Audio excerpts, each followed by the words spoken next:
I am Ferdinand Marcos, and I am the President of the Republic of the Philippines.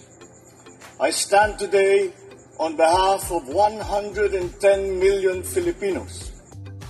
Hello people and hello universe, it's me again. Shoutout sa inyo mga kababayan. Nako, mayroong panibagong nangyayari na naman mga bes sa ating mga kababayan. Kung ano man ito mga beswa, basahin po natin sabi po ng Manila Bulletin. Nako, nakakalungkot yung ganito Ang sinabi po dito mga kababayan, ayan President Marcos Jr. assured Filipino seafarer aboard MV Tutor the vessel alleged attack by Houthi rebels, that the government was doing everything to ensure their safety, particularly by the bringing them to Djibouti. Agay, nako mga bes Ito po ang isang pag-atake ng mga rebuilding Houthi.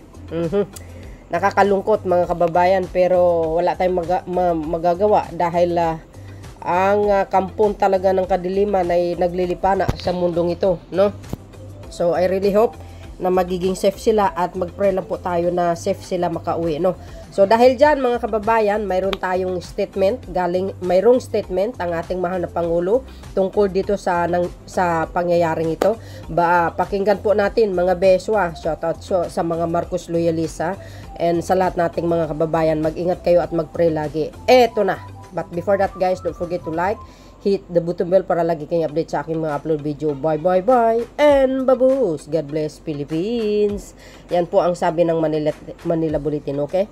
Eto na. So yun guys, pakinggan po natin ang kanyang mensahe. Nako, talagang medyo makita natin sa kanya yung pag-alala, okay? So ito na po ang kanyang mensahe para sa lahat. Actually guys, napaka-simple niya dito.